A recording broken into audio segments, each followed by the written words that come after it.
Hello everyone. Today we are going to discuss Semester 3 Mechanical Engineering TWEAV Basic Electronics Engineering. Thank you, Professor Nikita. This subject is the backbone of mechanical engineering and helps students connect theory with real world. আচ্ছা, ইলেকট্রনিক্সের জগতে এমন একটা জাদুকরী পার্টসের কথা ভাবা যায় যেটা প্রায় সব কাজেই লাগে, অনেকটা সুইস আর্মি নাইফের মতো। দেখতে একদম ছোট্ট, কিন্তু এর ক্ষমতা কিন্তু বিশাল। চলুন আজ তাহলে এর কথাই জানা যাক। প্রশ্নটা বেশ ভাবার মতো, তাই না? একটা মাত্র চেপ, অথচ এত কিছু করতে পারে। শুনতে হয়তো একটু অবিশ্বাস্য লাগছে, কিন্তু ইলেকট্রনিক্সের দুনিয়ায় কিন্তু এরকম একজন সুপারহিরো সত্যিই আছে। আর আজ আমরা তারই আসল পরিচয়টা জানব। তো কে এই সুপারহিরো? এরই নাম হলো অপারেশনাল অ্যাম্প্লিফায়ার, যাকে আমরা আদর করে ডাকি অপ-অ্যাম্প। আজকের আমাদের আলোচনার মূল নায়ক কিন্তু এটাই। চলুন দেখি এই অপ-অ্যাম্প কী করে বিভিন্ন সার্কিটে তার জাদুটা দেখায়। স্ক্রিনে যে চিহ্নটা দেখা যাচ্ছে এটাই হলো অপ-অ্যাম্প। দেখতে অনেকটা তীরের ফলার মতো, তাই না? এর দেখুন দুটো ইনপুট টার্মিনাল আছে।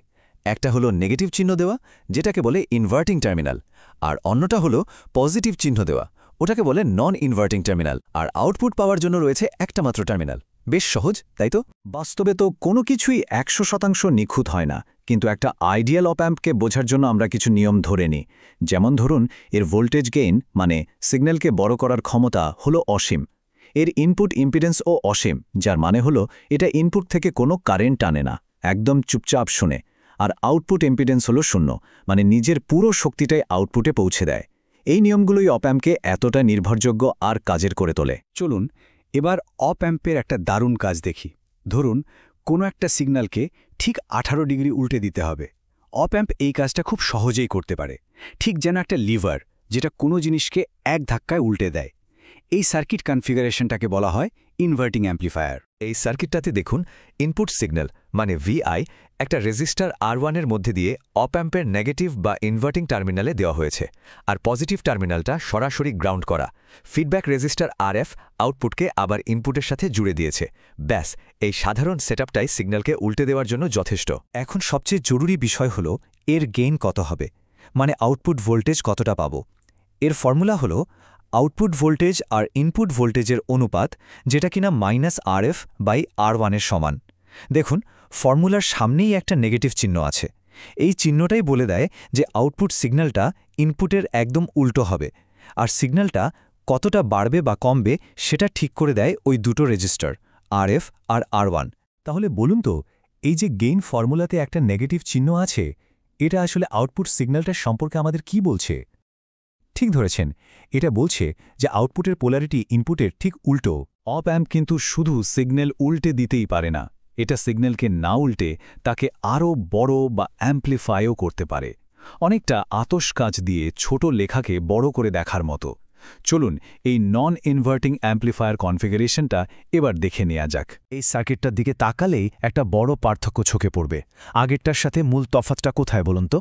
এখানে দেখুন ইনপুট সিগন্যালটা সরাসরি নন ইনভার্টিং অর্থাৎ পজিটিভ টার্মিনালে দেওয়া হয়েছে, আর নেগেটিভ টার্মিনালটা রেজিস্টারের মাধ্যমে গ্রাউন্ড করা।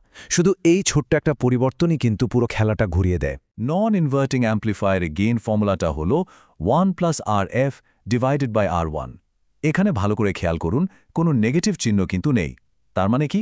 তার মানে হলো আউটপুট সিগন্যাল আর ইনপুট সিগন্যাল একই ফেজে থাকবে, মানে তাদের পোলারিটি একই হবে। সিগন্যালটা শুধু আকারে বড় হবে, কিন্তু উল্টে যাবে না। ফর্মুলাটা দেখলেই কিন্তু উত্তরটা বোঝা যায়। যেহেতু RF আর R1 এর মান পজিটিভ, তাই একের সাথে কিছু একটা যোগ হচ্ছে। তাহলে একটা প্রশ্ন, এর গেইন কি কখনো একের থেকে কম হতে পারে? একদমই না। তার মানে এটা সবসময়ই সিগন্যালকে বিবর্ধিত করবে। তাহলে চলুন এই দুটো অ্যাম্প্লিফায়ারের মধ্যে একটা ছোট্ট তুলনা করা যাক। ইনভার্টিংয়ে ইনপুট দেওয়া হয় নেগেটিভ টার্মিনালে, আর আউটপুট উল্টে যায়। এর গেইন কিন্তু একের কমও হতে পারে।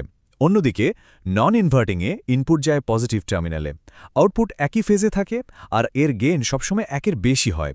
এই টেবিলটা দুটো কনফিগারেশনকে পাশাপাশি বুঝতে খুব সাহায্য করবে। এতক্ষণ আমরা অপ-অ্যাম্পের দুটো প্রধান কাজ দেখলাম। এবার সময় এসেছে পুরো আলোচনাটা একবার গুছিয়ে নেওয়ার, আর এটা বোঝার যে একজন ভাবী ইঞ্জিনিয়ারের জন্য এই বিষয়টা জানা কেন এতটা জরুরি। তাহলে মূল কথাটা কি দাঁড়ালো? অপ-অ্যাম্প হলো ইলেকট্রনিক্সের একটা দারুণ কাজের মাল্টি টুল। এটাকে আমরা নিজেদের প্রয়োজন মতো সাজিয়ে নিয়ে সিগন্যালকে উল্টে দিতে পারি, বড় করতে পারি, বা আরও অনেক জটিল কাজও করতে পারি। আর সবচেয়ে বড় সুবিধা হলো এর কাজগুলো খুবই প্রেডিক্টেবল এবং ফর্মুলা দিয়ে সহজেই হিসেব করা যায়। কিন্তু এই জ্ঞানটা কেন জরুরি? কারণ আজকের দিনে এমন কোনো ইলেকট্রনিক্সের জগৎ নেই যেখানে অপ্যাম্পের ব্যবহার নেই। অডিও সিস্টেমে সাউন্ড অ্যাম্প্লিফাই করা থেকে শুরু করে রোবটিক্সের সেন্সর ডেটা প্রসেস করা বা বড় বড় ইন্ডাস্ট্রির কন্ট্রোল সিস্টেম, সব জায়গাতেই এই ছোট্ট চিপটা কিন্তু নীরবে কাজ করে চলেছে। তাই অপ্যাম্পের ধারণা পরিষ্কার থাকা মানে ভবিষ্যতের প্রযুক্তির সাথে কাজ করার জন্য নিজেকে এক ধাপ এগিয়ে রাখা। শেষ করার আগে একটা প্রশ্ন রইল ভাবার জন্য। আমাদের চারপাশের জিনিসগুলো, যেমন ধরুন মোবাইল ফোনের মাইক্রোফোন সার্কিট, স্পিকার বা টিভি রিমোট, এ সব কিছুর ভেতরে কি অপ্যাম্প থাকতে পারে? এর উত্তরটা একটু খোঁজার চেষ্টা করলেই বোঝা যাবে ইলেকট্রনিক্সের এই জগৎটা আরও কতটা আকর্ষণীয়।